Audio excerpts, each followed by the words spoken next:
The Galactic Council's chamber fell silent as High Administrator ZYX Tal activated the holographic display. The massive crystalline structure floating above New Eden Station showcased humanity's first interstellar vessel, a crude amalgamation of metal and nuclear propulsion that had somehow managed to breach the light barrier. The assembled representatives of the Galactic Federation's most advanced species couldn't contain their amusement. This, ZYX Tal's telepathic voice resonated with barely concealed disdain, is what emerged from Sol System 3 cycles ago. The humans call it Pioneer Star. Their achievement, while notable for such a young species, hardly warrants our attention. Ambassador Krila of the Synthetics Collective leaned forward, her crystalline form refracting light across the chamber. Yet you called this emergency session, Administrator. Why waste our time with primitive achievements? ZYX Tal's 6 eyes narrowed, their bioluminescent glow intensifying. Because, esteemed colleagues, these primitives did something impossible.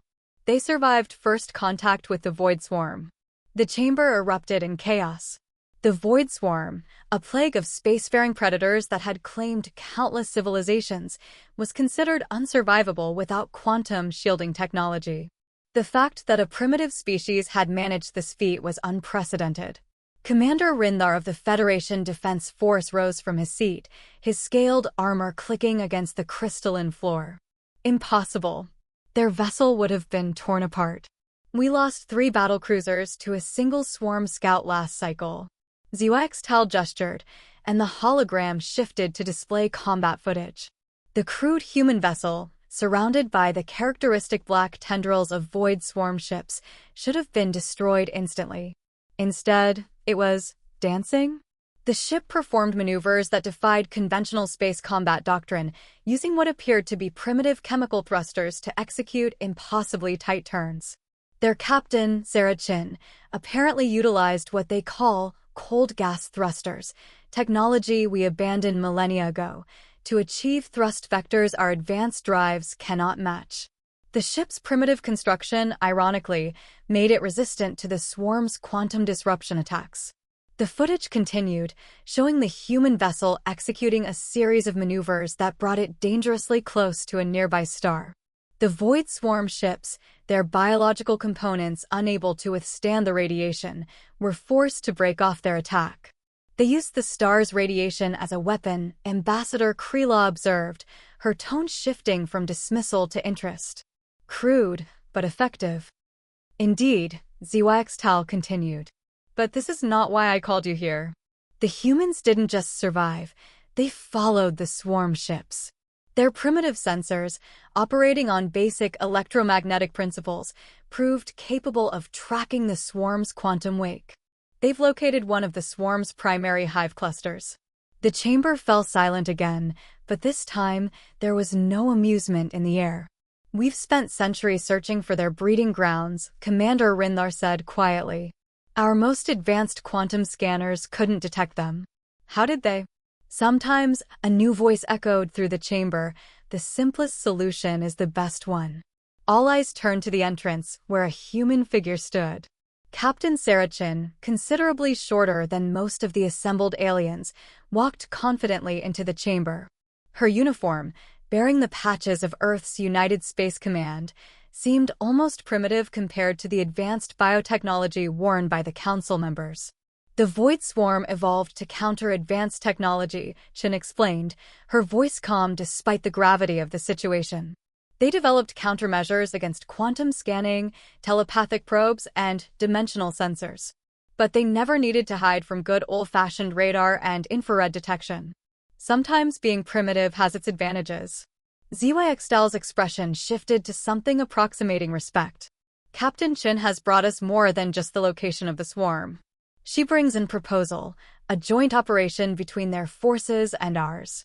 The humans believe they have found a way to eliminate the swarm threat entirely. And why should we trust them? Ambassador Krila challenged. They're centuries behind us technologically. What could they possibly offer? Chin smiled, pulling out what appeared to be an ancient mechanical timepiece. Because, Ambassador, sometimes you need to think outside the quantum box. We may be primitives by your standards, but we've spent our entire history learning to do more with less. The Void Swarm expects advanced technology, quantum weapons, dimensional drives, telepathic attacks. They've never faced an enemy who still remembers how to fight with sticks and stones. Commander Rindar stepped forward, his military training allowing him to see what others might miss. You're proposing to combine our advanced technology with your primitive solutions? Exactly, Chin nodded. Your quantum drives can get us to the hive cluster, but our cold gas thrusters will let us maneuver once we're there. Your energy weapons can engage their outer defenses, while our nuclear devices, technology so primitive they won't even register it as a threat, can strike at their core. The chamber buzzed with discussion. The idea was unprecedented, the mighty Galactic Federation working alongside a species that had barely left their solar system. Yet the evidence was undeniable. These primitives had done what centuries of advanced technology could not. ZYX Tal raised his hand for silence. The human proposal will be put to a vote. But before you cast your decision, remember this. We have fought the Void Swarm for generations with the most advanced technology in known space. Perhaps it's time we tried something different. Perhaps it's time we learned from those we once mocked. As the council members began their deliberations, Captain Chin stood quietly, the ancient timepiece ticking steadily in her hand. The sound, so primitive and mechanical, seemed to echo through the chamber like a drumbeat of change. The galaxy had mocked humanity's primitive technology, but now that very primitiveness might be the key to survival. The vote was about to begin, and with it, the future of both humanity and the galaxy hung in the balance. The combined fleet hung in the void like a constellation of artificial stars. Federation quantum ships, their crystalline hulls pulsing with dimensional energy, formed elegant formations alongside the comparatively crude human vessels. Captain Chen stood on the bridge of the Pioneer Star, watching as the final preparations were made for humanity's first joint military operation with the Galactic Federation. Your vessels are in position, Captain, Commander Rindar's voice crackled through the old-style radio communication system the humans had insisted on using. Though I still question the wisdom of using such basic technology. Chen smiled, checking the mechanical chronometer on her wrist. The Void Swarm can detect and disrupt quantum communications, Commander. They can't hack radio waves, too primitive for them to even notice. The plan was audacious, combining Federation quantum technology with human ingenuity in ways neither side had imagined possible.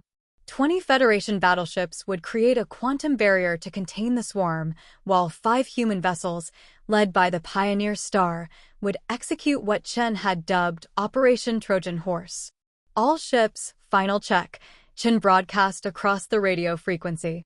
Remember, no quantum tech once we cross the barrier. We go dark and old school. The responses came back in quick succession, each human captain confirming readiness. They had trained for weeks, teaching their Federation allies the art of fighting without relying on advanced technology. It had been a humbling experience for both sides. Quantum barrier activating in 3 minutes, Rindar announced. May the Ancient Ones watch over you, Captain Chen. We make our own luck, Commander, Chen replied, then turned to her crew. All hands, prepare for dark running. Switch to mechanical backup systems. Chief Torres, how's our special package? Chief Engineer Maria Torres looked up from her station, where she monitored what looked like ancient nuclear missiles. Except these weren't ordinary nuclear weapons. They had been modified using a combination of human expertise and Federation quantum physics. Ready, Captain. Still can't believe we're basically throwing rocks at space monsters, but these are some pretty special rocks. The quantum barrier shimmed into existence, a massive dome of energy that would trap the Void Swarm within. The human vessels, running on pure mechanical power, slipped through gaps in the barrier, gaps that would have been impossible to navigate with automated systems. Like threading a needle in the dark, Chin muttered, her hands on the manual controls. The Pioneer Star's cold gas thrusters fired silently, adjusting their course with bursts measured in milliseconds. The Void Swarm didn't react at first. The human ships, running without quantum signatures, appeared as nothing more than space debris to their advanced sensors. It was only when the first modified nuclear device was launched that the swarm realized their danger. "Now," Chin ordered, and all 5 human ships launched their payloads simultaneously. The nuclear devices, enhanced with quantum resonators, detonated in a carefully calculated pattern. The explosions weren't meant to destroy the swarm directly. They were creating a web of radioactive particles that would serve as a conductor for the next phase. "Federation Fleet, execute Pattern Omega." Rindhar's voice boomed across the radio. The crystalline ships began channeling massive amounts of quantum energy through their weapons arrays, but instead of firing directly at the swarm, they targeted the radioactive web created by the nuclear detonations. The effect was devastating. The primitive nuclear particles, energized by quantum power, created a cascade of reactions that the swarm's defenses had never encountered. Their biological components, evolved to resist advanced technology, had no protection against this hybrid assault. "It's working!" Torres shouted, monitoring the radiation levels. "The quantum nuclear reaction is spreading through their entire neural network." Chin watched as the swarm ships began to break apart, their once fearsome forms dissolving into harmless organic matter. The strategy that had seemed so primitive to the Federation's War Council was proving devastatingly effective. "All ships, execute evasive pattern Delta," Chin ordered as the remaining swarm vessels attempted a counterattack. The human ships moved in ways that defied conventional space combat doctrine, using their cold gas thrusters to perform maneuvers that the swarm's predictive algorithms couldn't anticipate. Commander Rindhar's voice came through again, this time filled with unmistakable awe. "By the Ancient Ones, Captain Chen. Your people fight like nothing we've ever seen. You turn your technological limitations into tactical advantages.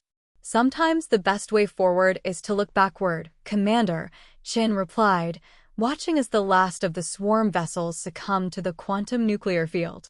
"Humanity spent millennia fighting with limited resources.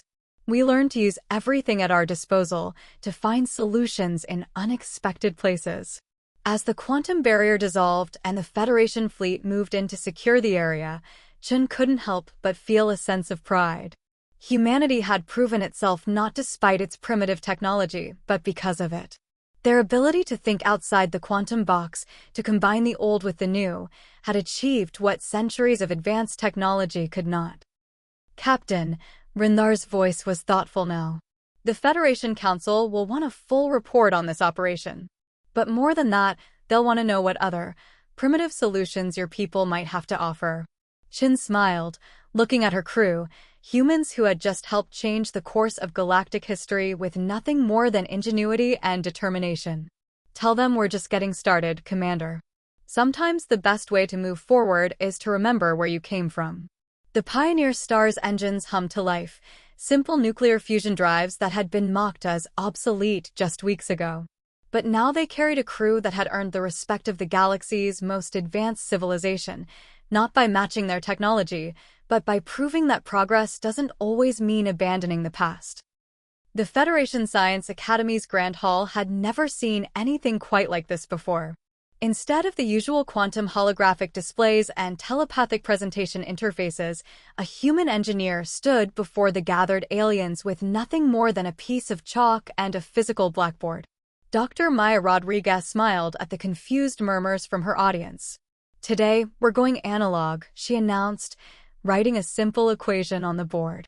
"Because sometimes the most elegant solutions come from the simplest tools." 3 months had passed since the successful operation against the Void Swarm, and humanity's influence was spreading through the Federation in unexpected ways. The Academy, once the bastion of purely advanced technology, had begun a cultural exchange program that was raising eyebrows across the galaxy. High Administrator ZYX Tal sat in the front row, his 6 eyes fixed on the primitive writing implement in Dr. Rodriguez's hand. Since championing the Human Alliance, he had become one of their strongest advocates, though even he sometimes struggled to understand their methods. "As you can see," Rodriguez continued, sketching a basic mechanical lever system, "the principles of mechanical advantage haven't changed in thousands of years. While quantum technology can achieve incredible things, it's also vulnerable to disruption. But this..." She held up a simple pulley. This will work anywhere, under any conditions, without need for power or complex maintenance. In the audience, Captain Chin watched with pride. After their success against the Void Swarm, she had recommended Rodriguez as humanity's first scientific liaison to the Federation. The engineer's passion for combining primitive and advanced technologies was proving infectious. But surely, a crystalline synthetic scholar interrupted, our quantum manipulation fields can achieve the same results more efficiently? Until they fail, Rodriguez replied with a gentle smile. Remember the Arcturus station incident last month?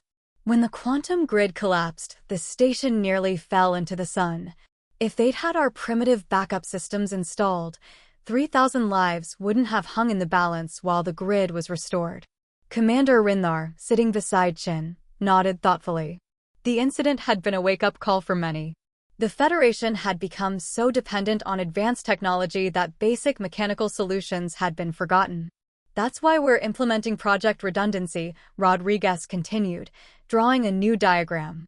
Every Federation installation will be retrofitted with mechanical backup systems. Simple, reliable, and immune to quantum disruption. The presentation continued, but Chen's attention was drawn to a commotion at the back of the hall. A group of junior Federation officers had gathered around Chief Torres, who was teaching them how to use a simple socket wrench. They're like children discovering their hands can do more than operate holographic interfaces, Rindar observed, his scaled armor clicking as he shifted in his seat. We're all learning from each other, Chin replied. Yesterday, I saw a human crew practicing telepathic communication protocols. The Federation's advanced technology still has much to teach us. After the lecture, the hall transformed into an impromptu workshop. Federation scientists crowded around tables where humans demonstrated everything from basic mechanical tools to chemical reactions. The excitement was palpable. These primitive technologies were opening new possibilities that quantum science had overlooked. Dr. Rodriguez, High Administrator ZYX Tal, approached the engineer as she packed up her materials. Your presentation has given me much to consider. Perhaps we have become too reliant on our advanced systems. The Void Swarm taught us that evolution can overcome any single approach, which is why we need diversity in our solutions, Rodriguez finished. Humanity's greatest strength isn't our technology, it's our adaptability. We never stopped exploring alternative approaches, even as we advanced. Later that evening, in the Academy's observation dome, Chin found Rodriguez staring out at the stars. The engineer was holding her chalk, rolling it thoughtfully between her fingers. Quite a day, Chin said, joining her at the window. I heard the Synthetic Collective is requesting a full exchange program. They want to learn mechanical engineering from scratch. Rodriguez laughed. Never thought I'd see the day when being backward would make us forward-thinking. But that's not what's really exciting me. She turned to Chin, her eyes bright with enthusiasm. We're starting to see hybrid innovations. Federation scientists are combining quantum principles with mechanical systems in ways neither of our civilizations imagined possible. Like those quantum-enhanced hand tools the engineering corps is developing? Exactly. We're not just teaching them our old ways or learning their advanced ones, we're creating something entirely new. A perfect blend of reliability and sophistication. The stars twinkled beyond the dome, each one representing countless possibilities for this new partnership. Somewhere out there, the remaining Void Swarm hives were adapting, evolving to face the threat of quantum technology. But now, thanks to this unprecedented collaboration, they would face an enemy that could not be predicted, one that combined the most advanced technology in the galaxy with solutions so primitive they defied conventional countermeasures. You know what this reminds me of? Chin mused, watching a Federation quantum ship execute a practice maneuver alongside a human vessel. Earth's old martial arts. The most effective fighters weren't just the ones with the most advanced techniques, they were the ones who could adapt, who could use whatever was at hand. From simple levers to quantum mechanics, Rodriguez nodded. But always remembering the fundamentals. That's humanity's gift to the galaxy, not our primitive technology, but our refusal to forget where we came from. As night fell on the Academy, the lights of a new age were dawning. In workshops and laboratories across the Federation, humans and aliens worked side by side, breaking down the barriers between primitive and advanced, between past and future. The galaxy had mocked humanity's primitive ways, but now those very primitives were teaching them how to be truly advanced, by never forgetting the basics that had brought them to the stars. Emergency alarms echoed through New Eden Station as the quantum grid fluctuated wildly. In the central control room, Dr. Rodriguez's hands flew over both holographic interfaces and physical controls, trying to stabilize the system. The Void Swarm had evolved faster than anyone had anticipated, and their latest attack threatened to destroy the Federation's largest space station. "They've adapted to our quantum nuclear defense," Captain Chen's voice crackled over the radio. The Pioneer star hung in space, alongside Federation vessels, watching as swarms of evolved void creatures surrounded the station. "These new variants are using some kind of quantum absorption field." Commander Rindhar's crystalline ship pulsed with energy as it maneuvered through the chaos. "Impossible. They've developed countermeasures to both our quantum weapons and your primitive nuclear devices simultaneously. The computational power required." "They're not computing anything," Dr. Rodriguez interrupted, her eyes fixed on the station's sensor readings. "They're learning. Evolving. Like an immune system adapting to multiple threats at once." She paused, a strange expression crossing her face. "Wait. That's it. We've been thinking about this all wrong." High Administrator ZYX Dal's voice joined the conversation through the quantum link. "Explain, Doctor." "The station's shields will fail in less than 30 minutes. Rodriguez grabbed her old chalk and began writing frantically on a nearby wall, much to the confusion of the alien technicians around her. "We've been treating our different technologies as separate weapons, but what if we think of them as parts of a larger system? Like Earth's immune system. It doesn't just use one type of defense, it uses layers of different approaches. Multiple independently targeting re-entry vehicle," Chin muttered, then louder, "like old Earth MRV weapons. Each warhead with a different type of payload." "Exactly." Rodriguez's chalk squeaked as she drew faster. "But we take it further. We need to create a cascading system of attacks, each one triggering a different type of defense response from the swarm, until they burn out trying to adapt to everything at once," Rindhar finished, his military training grasping the concept. "Like a biological system going into shock from too many simultaneous threats." The next few minutes were a blur of activity as human and alien crews worked together with unprecedented synchronization. Federation quantum ships began reconfiguring their weapons while human vessels prepared a dizzying array of primitive countermeasures. "Layer 1 ready," Chen reported. "Chemical rockets armed with electromagnetic pulse warheads. Quantum phase disruptors aligned," Rindhar added. "Ready to synchronize with human attack pattern." Rodriguez coordinated from the station, using both quantum computers and an old mechanical calculator her grandfather had given her. "Third layer prepared, modified mining charges filled with simple iron particles. When the quantum field energizes them." "Everyone clear on the sequence?" Chin asked, her hands steady on the Pioneer star's manual controls. "We get one shot at this." The attack began with human ships launching what looked like primitive missiles. The Void Swarm, having adapted to both quantum and nuclear threats, barely registered these simple projectiles. The EMP warheads detonated, creating a wave of electromagnetic disruption that interfered with the swarm's quantum absorption fields. In that moment of vulnerability, Federation ships struck with precisely calibrated quantum beams. The swarm creatures, their defenses temporarily compromised, began rapidly evolving new protective measures. But this was exactly what Rodriguez had predicted. "Now," she shouted, "mining charges." Hundreds of simple metal containers exploded, releasing clouds of iron particles. As the swarm evolved quantum countermeasures, the Federation ships energized the particle cloud with a specific quantum frequency. The iron particles, now quantum-charged, created a feedback loop in the swarm's evolutionary response system. "It's working," Rindhar reported, his voice tight with excitement. "Their adaptation rate is accelerating beyond control. They can't stabilize their defensive mutations." Chin watched in amazement as the Void Swarm creatures began to break apart, their bodies unable to maintain coherence as they tried to simultaneously adapt to too many different types of attacks. The few survivors attempted to flee, but their evolved quantum absorption abilities actually made them more vulnerable to the cascade effect. Station shield stabilizing, Rodriguez reported, finally allowing herself to breathe. She looked at the wall covered in chalk equations and diagrams, then at the quantum displays showing the battle's aftermath. We did it. We actually did it. No, High Administrator ZYX Tal corrected, entering the control room. You did it, Dr. Rodriguez. You showed us that true advancement isn't about abandoning the old for the new. It's about understanding how to use everything at our disposal.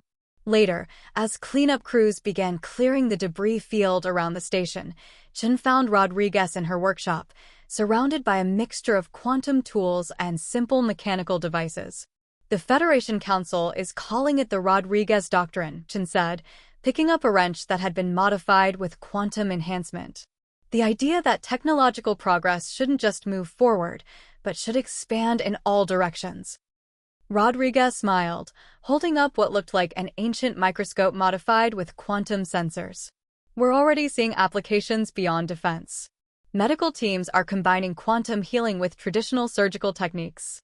Engineering teams are developing hybrid systems that are more reliable and adaptable than pure quantum tech. And the Void Swarm? Their greatest strength was their ability to adapt to any single type of threat. But by coming at them with everything at once, primitive and advanced, mechanical and quantum, we overwhelmed their evolutionary response. She paused, looking thoughtful. You know, in a way, they taught us something valuable. The most resilient systems are the ones that can use everything available to them, not just the most advanced options. The station's quantum grid hummed smoothly overhead, now backed up by simple mechanical systems. Outside, Federation ships practiced new maneuvers alongside human vessels, each learning from the other. The galaxy had indeed mocked humanity's primitive ways, but those same primitive methods had helped create something entirely new, a civilization that understood that true advancement meant never forgetting its roots. 1 year after the Battle of New Eden Station, the Federation had changed in ways few could have predicted. The Grand Archives, once a purely quantum data storage facility, now housed physical books alongside its crystal memory cores. In the medical wing, Dr. Lisa Chen, Captain Chen's younger sister, stood before a hybrid operating theater that combined quantum healing fields with traditional surgical tools. The patient's recovery rate has increased by 60%, she explained to the gathered medical council, a mix of human and alien practitioners. By combining quantum cellular regeneration with traditional physical therapy, we're seeing healing patterns that neither approach could achieve alone.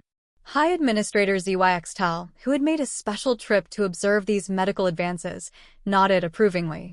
The Rodriguez Doctrine continues to prove its worth across all fields. Who would have thought that physical rehabilitation, something we considered obsolete, would enhance our quantum healing so dramatically? In another part of the station, Captain Chen and Commander Rindar were overseeing a new type of training exercise. Young Federation officers practiced with both quantum interfaces and manual controls, learning to switch seamlessly between advanced and basic systems. Your sister's work in medical integration is impressive, Rindar commented, watching as a trainee successfully transitioned from quantum targeting to manual firing solutions. But I believe these hybrid combat techniques will prove even more revolutionary. Chen smiled, remembering their first awkward joint operations just a year ago. The key was getting both sides to recognize that different doesn't mean inferior. Your quantum technology is incredible, but sometimes a simple solution is exactly what you need. The station's communication center provided another example of this integration. Dr. Rodriguez had worked with Federation engineers to develop what they called the Quantum Analog Network, a communication system that could switch between quantum entanglement and traditional radio waves as needed. It's not just about redundancy anymore, Rodriguez explained to a visiting dignitary from the Synthetic Collective. We're finding that certain types of information actually transmit more clearly through primitive radio waves, while others work better through quantum channels. It's about using the right tool for the right job. The changes weren't limited to technology. In the station's cultural center, human art hung alongside alien quantum sculptures. Traditional Earth music played in alternation with Federation harmonic frequencies, creating new forms of artistic expression that neither civilization had imagined possible. We're seeing the emergence of what some are calling hybrid culture, High Administrator ZYX Tal observed during a council meeting. Our younger generations are particularly drawn to this blend of approaches. They don't see primitive versus advanced, they just see possibilities. But perhaps the most significant change was happening in the Federation's approach to new civilizations. The Council had established the Technological Integration Division, led jointly by Captain Chin and Commander Rindar. Their mission, to evaluate emerging species not just by their technological advancement, but by their potential for unique contributions. A year ago, we would have dismissed any civilization that hadn't achieved quantum technology, Rindar admitted during a briefing. Now we understand that different paths of development can lead to valuable insights. The humans taught us that. In her private workshop, Dr. Rodriguez was mentoring a young synthetic scholar who had become fascinated with mechanical engineering. The crystalline being carefully manipulated a simple lever system, its quantum consciousness grappling with the elegant simplicity of mechanical advantage. I never understood, the synthetic said, how something so basic could be so powerful. We evolved directly into quantum computing, skipping these physical mechanisms entirely. But now I see we missed something fundamental. Rodriguez nodded, remembering her own journey of discovery with quantum technology. That's the beautiful thing about this cultural exchange. We're all filling in the gaps in our knowledge, learning approaches we might have missed or dismissed. The station's observation deck had become a favorite gathering place for off-duty crew members of all species. Captain Chen found her sister there one evening, watching a spectacular stellar phenomenon through both a traditional telescope and a quantum imaging array. Sometimes I wonder what Dad would think of all this, Lisa said, adjusting the telescope's focus. His little girl's helping to reshape galactic civilization. Chen laughed. He always said the best way to solve a problem was to look at it from every angle. I don't think he meant it quite this literally, but I think he'd approve. A group of young Federation cadets approached, asking Lisa about her latest medical innovations. The enthusiasm in their questions reflected the new spirit of the age, a hunger to learn everything, whether it came from quantum science or basic mechanics. You know what's really remarkable? Lisa said after the cadets left. A year ago, the Federation was stagnating. They'd reached such an advanced level that they'd stopped looking for new approaches. Humanity didn't just contribute our primitive technology, we reminded them how to be curious again. As if to emphasize her point, a new ship class emerged from the station's construction yards, the first vessel designed jointly by human and Federation engineers. Its sleek quantum hull contained backup mechanical systems, its advanced AI worked alongside manual controls, and its very existence represented a new philosophy. That progress meant expanding in all directions, not just racing toward the most advanced solution. The galaxy had indeed mocked humanity's primitive ways. But now, those same primitive methods had helped create something unprecedented, a civilization that understood that true advancement meant embracing all forms of progress, from the simplest lever to the most complex quantum computer. As the hybrid ship disappeared into quantum space, it carried with it the promise of a future that was richer and more resilient than either humanity or the Federation had imagined possible. 5 years after humanity's first contact with the Federation, the Galactic Council Chamber had transformed. Where once stood only quantum interfaces and crystalline displays, now hybrid technology seamlessly blended the advanced with the fundamental. Captain Chin, now Admiral Chin, stood before the assembled representatives, her uniform displaying both Federation quantum insignia and traditional human military badges.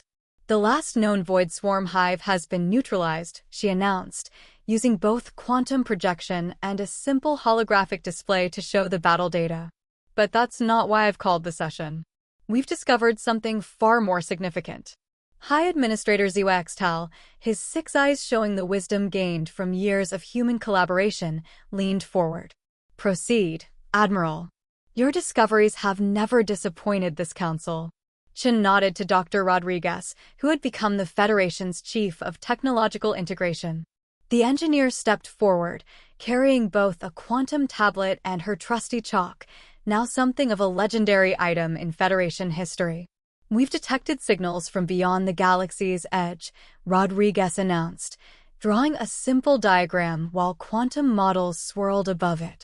They're unlike anything we've encountered before, neither purely quantum nor conventionally electromagnetic. They're something new. The chamber erupted in discussion. Commander Rindar, now Fleet Admiral of the Combined Forces, raised his scaled hand for silence. You believe these signals are artificial? We know they are, Chun confirmed. But here's the fascinating part. We could only detect them because we were using both quantum sensors and traditional radio astronomy. Either method alone would have missed them completely. Dr. Lisa Chen, who had revolutionized Federation medicine with her hybrid approaches, stepped up next to her sister. The signals show patterns similar to biological evolution, like the void swarm, but far more sophisticated. We think we're detecting a civilization that evolved along a completely different technological path than either humanity or the Federation. The implications were staggering. 5 years ago, the Federation had dismissed humanity as primitive.